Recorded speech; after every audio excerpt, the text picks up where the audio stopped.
Talvez hoje você tenha contas para pagar, quem sabe já precisou a sua cama arrumar nesta manhã, talvez algo em sua casa você precisa consertar. Muito provavelmente você não vai sair na capa de uma revista importante e talvez também não esteja esperando uma chamada do Palácio do Planalto nesse dia. Pois bem, se você se encaixa nesse perfil, meus parabéns, você está qualificado para fazer parte de um Natal moderno. Porque afinal de contas, o Natal nos lembra que Deus trabalha por meio de situações e contextos ordinários. Você pode entrar no estábulo e pegar o menino Jesus no colo, assim como aqueles simples pastores pegaram. Assim como Deus nasceu por meio de uma jovem desconhecida chamada Maria. A palavra entrou no mundo por meio de um choro de bebê.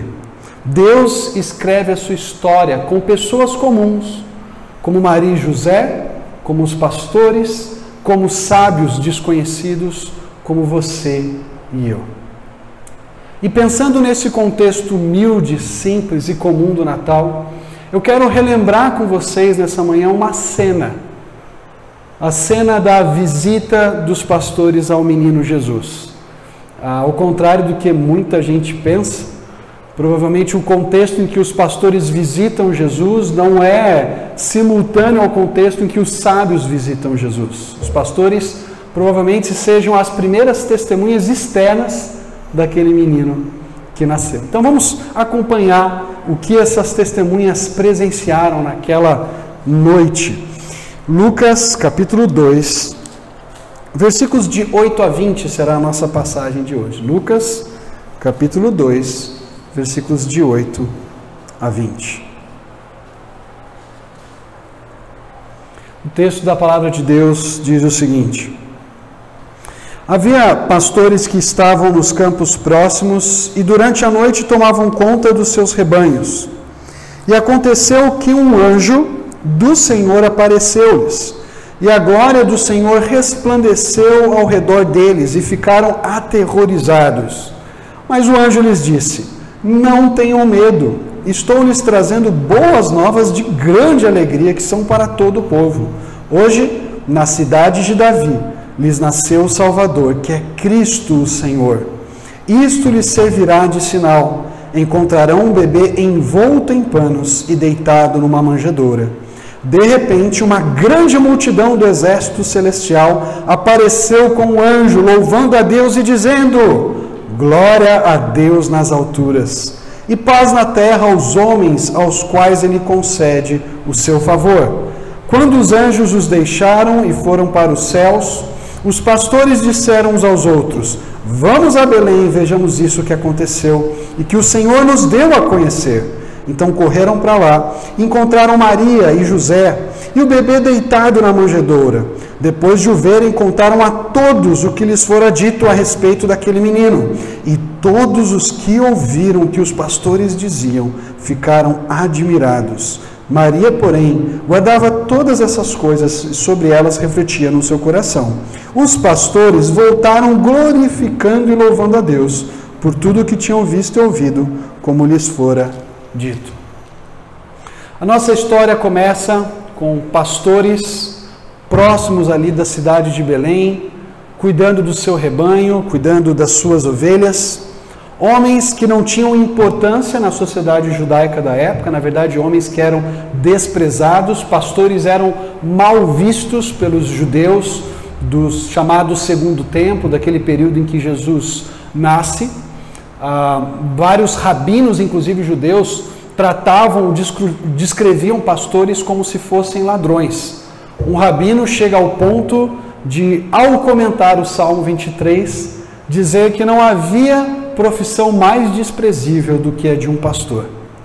E são justamente esses homens desprezados, mal vistos, vistos como perigosos por aquela sociedade, talvez por usarem, às vezes, o campo, o pasto de outras pessoas para que as suas ovelhas pudessem comer, ou porque estivessem associados a assaltos, já que eles cuidavam das suas ovelhas muitas vezes distantes da cidade. Alguns até diziam que pastores estavam envolvidos com assaltos que aconteciam com viajantes. São justamente esses homens rejeitados, esses homens marcados por um certo rechaço da sociedade, esses homens marginalizados no judaísmo daquela época, são esses homens que recebem uma visita fantástica. O versículo 9 diz para nós que aconteceu que um anjo do Senhor apareceu-lhes e a glória do Senhor resplandeceu ao redor deles e ficaram aterrorizados. Quando eles se deparam com aquela cena de um ser angelical aparecendo para eles, a reação desses pastores natural é ficarem com medo, ficarem apavorados. O texto grego é enfático aqui. O texto grego diz que eles temeram com grande temor, ou que eles se amedrontaram com grande medo. Eles estão apavorados diante daquela cena que eles presenciam. O que é isso? Afinal de contas, eles não são primeiros a ficarem apavorados com a visita de um anjo. Quando nós lemos o Evangelho de Lucas, nós vamos lembrar que o próprio Zacarias, que era sacerdote do Senhor, se assusta, fica com medo quando é visitado por um anjo ali, quando ele está trabalhando dentro do templo. Maria, quando recebe a visita do anjo Gabriel, ela também fica confusa, perturbada, e a reação dos pastores então é natural. Afinal de contas, eles não estavam esperando a visita de anjos naquela noite. E aquela visita foi surpreendente e os marcou. O anjo então acalma aqueles homens. O anjo então traz uma palavra de conforto, de ânimo. Ele diz no versículo 10: não tenham medo, estou lhes trazendo boas novas de grande alegria, que são para todo o povo. O anjo não estava ali para aterrorizá-los. O anjo não estava ali para provocar medo, perturbação, confusão naqueles homens. O anjo estava ali para anunciar a maior notícia de todas, para anunciar aquela notícia que Israel há muito tempo aguardava. Finalmente, as boas novas de alegria da salvação de Deus raiaram. E aquela notícia do anjo, então, em vez de provocar temor e medo e confusão, deveria provocar naqueles pastores alegria, entusiasmo e louvor. Porque, afinal de contas, nasceu na cidade de Belém, bem próximo ali de onde os pastores estavam cuidando das suas ovelhas. Nasceu na cidade de Belém, na cidade do rei Davi, Cristo, o Salvador. Nasceu o rei de Israel, que a nação há tanto tempo esperava. E os pastores são chamados e convidados para testemunharem o nascimento desse menino. Chama a atenção a maneira como esse menino é descrito pelo anjo. Veja, o versículo 11 diz que nasceu o Salvador. Não é qualquer pessoa que é chamada de Salvador no contexto, especialmente do livro de Lucas e do segundo volume, escrito por Lucas, volume de Atos. Quando nós voltamos um pouquinho para trás no Cântico de Maria, a própria Maria diz, lá nos versículos 46 e 47, minha alma engrandece ao Senhor, o meu espírito se alegra em Deus, o meu Salvador. No contexto próximo aqui, apenas Deus é chamado de Salvador. E esse menino, então, é a encarnação viva da salvação de Deus. É a salvação de Deus se fazendo concreta, se fazendo real. Mas esse menino também, que é o Messias, que é o Cristo, é chamado pelo anjo de Senhor. Quando nós começamos o capítulo 2 de Lucas, um outro Senhor aparece na cena. Augusto, o imperador romano, convoca um censo que todo o Império Romano deveria atender. E os romanos olhavam para o imperador e o descreviam como Kyrios, como Senhor. Mas o anjo está dizendo, existe um verdadeiro Senhor. O Senhor cujo reino não vai passar. O Senhor cujo reino é firme, é estabelecido em bases seguras de justiça e retidão. Mais do que isso, Senhor é a qualificação que nós encontramos no contexto para o próprio Deus. Se você olhar para o versículo 9, que descreve a aparição do anjo, no capítulo 2, o texto diz que um anjo do Senhor apareceu-lhes e a glória do Senhor resplandeceu ao redor desse anjo. Somente mais alguém no contexto aqui é chamado de Senhor, e esse é o próprio Deus. O que o anjo está anunciando para aqueles homens é que o próprio Deus estava nascendo de um modo simples, de um modo inesperado.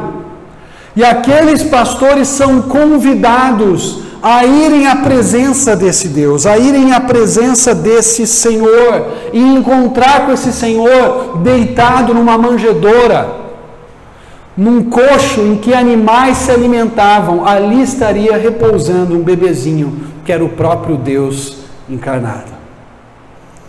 Deus manda o seu exército celestial ao encontro dos anjos, não com armas, não para proclamar guerra, mas para proclamar a paz que somente esse menino poderia trazer. E aí o anjo fala de um sinal, e o versículo 12 nos surpreende, porque quando nós vamos atrás desse sinal, o sinal é: o bebê estará envolto em panos, deitado numa manjedoura.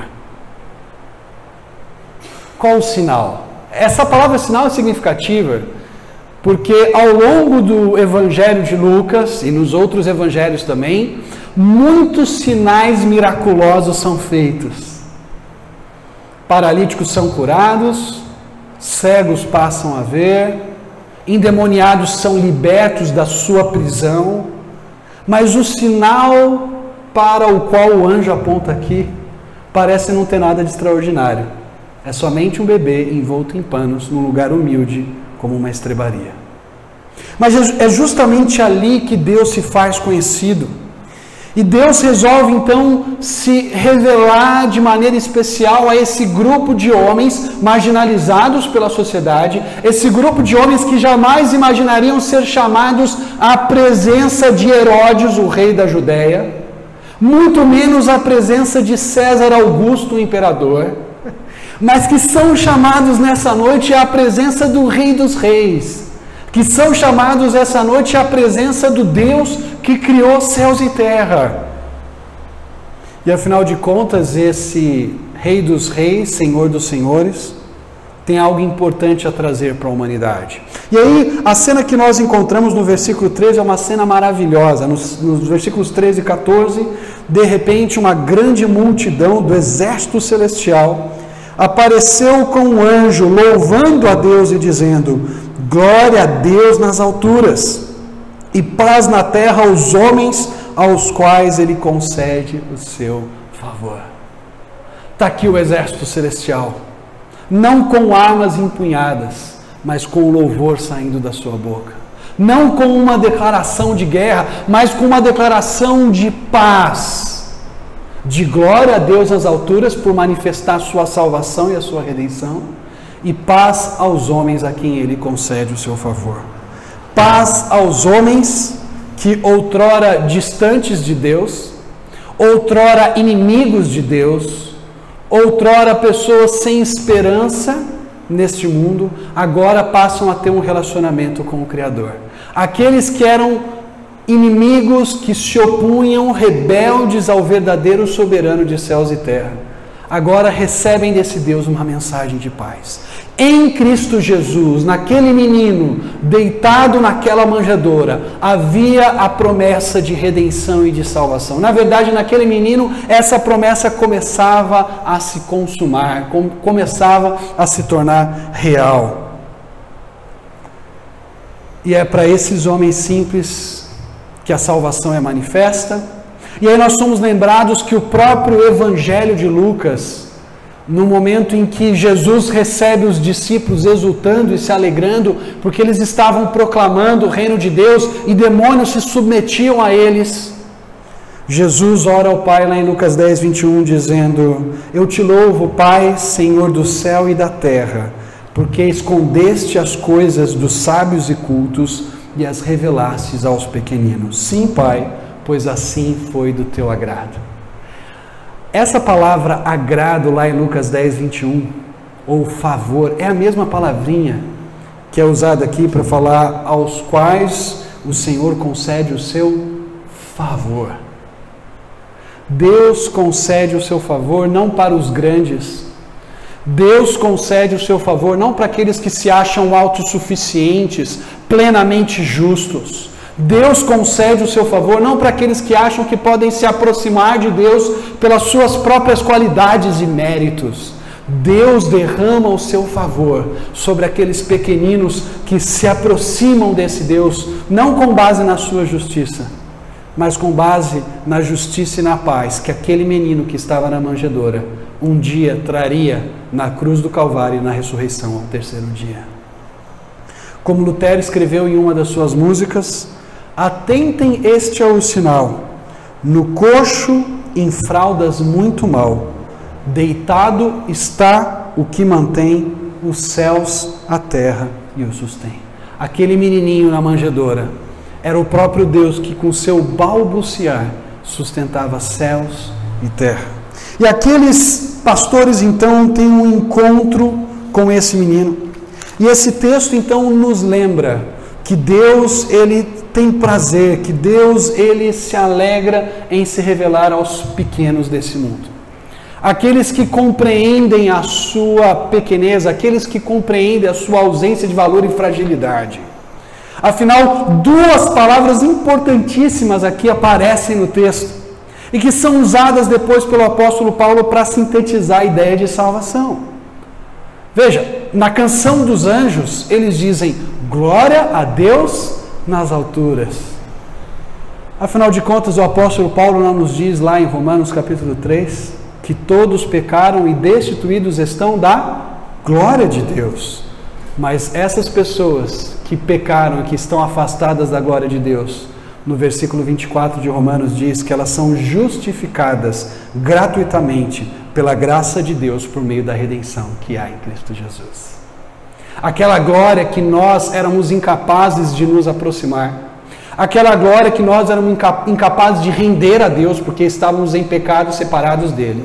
Agora em Cristo Jesus nós podemos render a glória devida àquele que é Senhor de céus e terra. Agora em Cristo Jesus nós podemos nos maravilhar diante desse glorioso Deus. Mas também é verdade que uma outra palavra aqui tão importante, a palavra paz, vai ser usada pelo apóstolo Paulo lá em Romanos capítulo 5, versículo 1, para dizer que justificados pela fé temos paz com Deus por meio do nosso Senhor Jesus Cristo. As boas novas da salvação nos lembram que a glória de Deus, da qual nós estávamos afastados, se aproximou de nós por meio de Cristo Jesus. João fala no seu evangelho, e o verbo se fez carne e habitou entre nós, e vimos a sua glória como a do unigênito vindo do Pai. E a paz de Deus que tanto ansiávamos, que estava tão distante de nós, se aproximou da gente por meio do menino Cristo Jesus. Esse texto nos lembra que desde o início o evangelho é um escândalo. O evangelho não parece ter glória nenhuma aos olhos humanos, mas ele é poderosamente glorioso e transformador, porque ele vem da parte de Deus. Como Paulo diz lá em 1 Coríntios 1, o evangelho desde o seu início é escândalo para os judeus e loucura para os gregos. Mas para nós que fomos chamados, o evangelho de Cristo Jesus é o poder e a sabedoria de Deus. Você quer experimentar o poder e a sabedoria de Deus na sua vida? Se aproxime desse Deus diariamente, dependendo única e exclusivamente daquele menino, daquele Deus que se fez carne, que habitou entre nós, para nos dar um relacionamento com Deus, e para nos trazer paz com Deus, e para transformar a nossa vida como transformou a vida desses pastores, que é o que nós encontramos no restante da narrativa. Veja, a partir do versículo 15, quando os anjos deixam os pastores, eles não ficam ali embasbacados, olhando para o céu, contemplando aqueles anjos, não. Aqueles pastores, ao receberem a notícia, eles correm. O texto diz no versículo 15, Os pastores disseram uns aos outros: vamos a Belém e vejamos isso que aconteceu e que o Senhor nos deu a conhecer. Versículo 16: então correram para lá e encontraram Maria e José e o bebê deitado na manjedoura.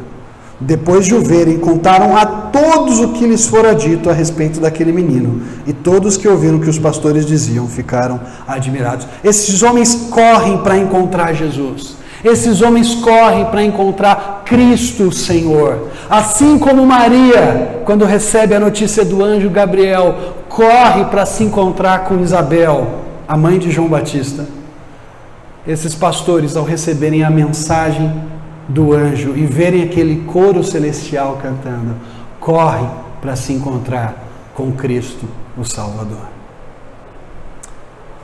E esses pastores fazem aquilo que eles veem o anjo e os anjos fazendo. Primeiramente, eles proclamam, eles anunciam. Veja o versículo 17. Depois de o verem, contaram a todos o que lhes fora dito a respeito daquele menino.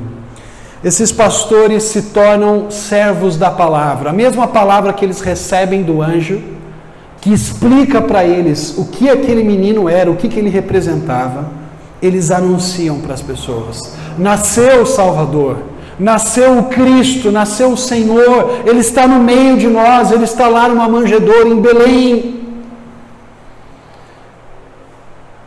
E esses pastores não apenas proclamam aquilo que viram, aquilo que ouviram, mas esses pastores no versículo 20 fazem o seguinte: voltam glorificando e louvando a Deus por tudo que tinham visto e ouvido, como lhes fora dito. Os anjos começam a música e os pastores continuam a cantá-la. Os anjos explodem em louvor e aqueles pastores que contemplam aquele menino naquela manjedoura dão continuidade àquela linda proclamação, aquele lindo louvor, aquele lindo glorificar do Deus que se fez homem naquela criança, naquele bebê, Cristo Jesus. Esses pastores não ficam indiferentes à mensagem. Esses pastores não apenas contemplam, voltam para o seu dia a dia como se nada tivesse acontecido. É incapaz ter um encontro com esse menino e voltar da mesma forma. É impossível nós lidarmos com Jesus seriamente com as reivindicações que ele faz, com as alegações que ele diz a respeito de si mesmo e sairmos como se nada tivesse acontecido. O encontro com Jesus precisa mudar e transformar a nossa vida. O que esse texto nos lembra, em primeiro lugar, é que assim como o anjo diz para os pastores: hoje, na cidade de Davi, vos nasceu o Salvador, eles se encontram então naquele mesmo dia com o menino Jesus. Esse mesmo hoje vai ecoar pelo Evangelho de Lucas. Quando Jesus, mais à frente no Evangelho de Lucas, se depara, por exemplo, com um publicano, um coletor de impostos chamado Zaqueu, que ao se encontrar com Jesus e jantar com Jesus, tem uma transformação de vida tão profunda que Jesus diz: hoje houve salvação nessa casa. Mas esse hoje não para aí. Porque quando Jesus está pregado na cruz e um ladrão reconhece que Jesus era o Filho de Deus, Jesus diz para aquele ladrão: hoje mesmo estarás comigo no paraíso. Hoje, o mesmo Deus que falou com os pastores por meio daquele anjo e que revelou o seu Filho Jesus àqueles pastores, convida a mim e a você a adorarmos esse menino Cristo Jesus. Convida aqueles que talvez estejam aqui e ainda não tiveram um encontro com esse Jesus a se renderem a Ele. Convida aqueles que talvez estarão algumas horas mais adiante assistindo essa mensagem. Deus hoje está falando: existe salvação em Cristo. E hoje é o momento de se render a Ele. Hoje é o momento de reconhecer que só em Jesus nós podemos ter a salvação de que tanto precisamos. Mas essa passagem também é uma lembrança de que Deus estabelece o seu reino de uma forma que toca o nosso coração e transforma as nossas vidas. Enquanto César Augusto reúne todo o Império Romano, cada um nas suas devidas localidades, para participarem de um censo com uma canetada, com um decreto. Esse Deus reúne pastores ao redor de Jesus, com uma proclamação que transforma aqueles homens. E a comunidade de Jesus começa assim, com pessoas simples ao redor daquele que é o centro da nossa celebração, Cristo Jesus, Deus homem, que veio ao mundo para nos dar a salvação. E ela começa com uma celebração ao redor de Jesus, mas ela se espalha, ela se difunde, porque as pessoas que ouvem a mensagem do Senhor, seja por meio dos anjos, seja por meio das Escrituras hoje, não podem ficar caladas. Quem tem um encontro com Jesus não fica quieto. Quem tem um encontro com Jesus faz o que os pastores fizeram. Depois de verem o menino, eles saem proclamando, eles saem falando, eles saem anunciando: em Jesus existe salvação, em Jesus Deus se fez presente entre nós, em Jesus Deus vem ao nosso encontro, Ele toma a iniciativa e proclama a paz de que nós tanto precisamos com Ele. Nesse Natal, não fique calado. Nesse Natal, não perca a oportunidade de proclamar para as pessoas ao seu redor que esse Deus que é glorificado nas alturas manifestou a sua salvação em Cristo Jesus. Ele é o verdadeiro sentido do Natal. E só Ele pode dar a paz de que tanto precisamos. Papai Noel não pode dar a paz que tanto ansiamos. Papai Noel, segundo a lenda, aparece uma vez por ano aí. Mas Jesus está sempre presente com aqueles que se rendem e se entregam a Ele. Esse texto também nos lembra que o encontro de Jesus deve provocar em mim e você louvor e adoração. Veja, essas são as primeiras pessoas que ao se encontrarem com Jesus saem louvando. Mas à medida que nós lemos o Evangelho de Lucas, nós encontramos um paralítico que é curado por Jesus e depois de ser curado sai pulando e louvando dali. Nós temos um leproso que, embora vários se esqueçam de voltar e agradecer a Jesus, um deles volta, agradece a Jesus e sai glorificando a Deus por aquilo que aconteceu. O Evangelho de Lucas termina com um tom de louvor. Depois de se encontrar com os discípulos ressurretos, Jesus ascende aos céus e o texto diz para nós que os discípulos estavam no templo todos os dias louvando a Deus. Aquilo que Jesus fez deve provocar em mim e você louvor e adoração. Deve provocar em mim e você completa rendição e o reconhecimento: Senhor, o Senhor é grandioso. Senhor, o Senhor fez coisas maravilhosas no nosso meio. Senhor, eu te louvo porque o seu poder e a sua sabedoria se manifestam justamente ali onde o Senhor se ocultou dos grandes, mas se revelou aos pequeninos, em Cristo Jesus, naquela manjedoura, e depois na cruz do Calvário, e depois no túmulo vazio, está a salvação de que tanto precisamos. Isso deveria provocar o louvor em mim, você, não apenas no Natal, no dia 25, no dia 24, ou agora, no domingo que celebramos o Natal. Aquilo que Jesus fez deve fazer eu e você acordarmos todas as manhãs, e dizermos a Deus: Senhor, eu te louvo, porque em Jesus hoje eu tenho esperança.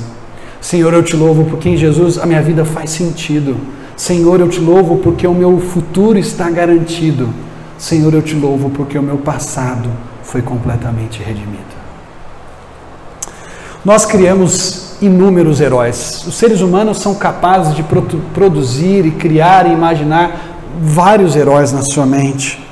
Desde Che Guevara até Sérgio Moro. Desde o Chapolin Colorado até o Jaspion. Desde Sócrates, passando por Papai Noel e terminando com o Superman. Nós nos esforçamos o máximo para criar os heróis que tanto desejamos e ansiamos. Mas chega uma hora que o herói expõe a sua armadura frágil. Nós percebemos que os heróis que criamos e que imaginamos, por mais maravilhosos que nós queiramos que eles sejam, eles não são, porque eles são produzidos por uma sociedade corrompida e caída. E são fruto do desejo que todos nós temos de alguém que nos traga salvação de fato e nos dê uma esperança de que tanto ansiamos. Entretanto, houve um herói que disse ter vindo de um lugar diferente. Houve alguém que, embora tivesse a aparência humana, era o próprio Deus. Houve alguém que, embora tivesse as feições de um judeu, era o próprio Criador. Aqueles que o viram sabiam que tinha algo diferente nesse homem.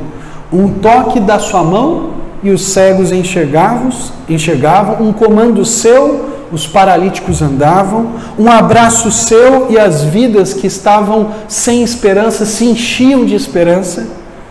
Ele saciou a fome de milhares de pessoas com um cesto. Ele acalmou a tempestade com uma ordem da sua boca. Ele ressuscitou os mortos com uma só palavra. Transformou vidas com um pedido. Mudou o rumo da história. Morou em uma região pobre e sem importância. Nasceu em uma manjedoura, morreu numa cruz. Esse menino cresceu, se tornou homem. E é a encarnação do próprio Deus. E hoje nos lembra que se existe alguma possibilidade de reconciliação com Deus, essa reconciliação só pode vir por meio dele. Nada nem ninguém pode nos dar a esperança que tanto ansiamos. E nada nem ninguém pode nos dar a salvação que só Jesus nos garante por sua morte e ressurreição. Vamos orar? Pai querido, nós te louvamos porque nessa manhã em que nós lembramos da glória e da majestade do Natal, aquela glória e majestade presente nos anjos, mas aquela glória e majestade suprema presente naquele menininho deitado na manjedoura, que não é o menininho que nós podemos manipular, mas é o próprio Deus, que com o seu balbuciar sustentava o céu e a terra pelo seu poder.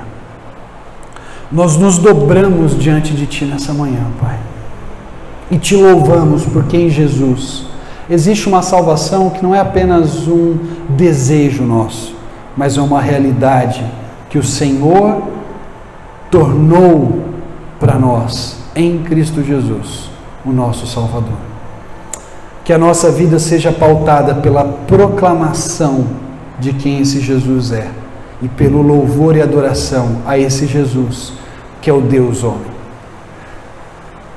Que o mesmo Jesus, que era o centro das atenções naquela noite de Natal, seja o centro da nossa comunidade hoje e até a volta desse mesmo Jesus que um dia veio como um bebezinho e um dia voltará como Deus homem, guerreiro, poderoso, para trazer a libertação de que tanto esperamos.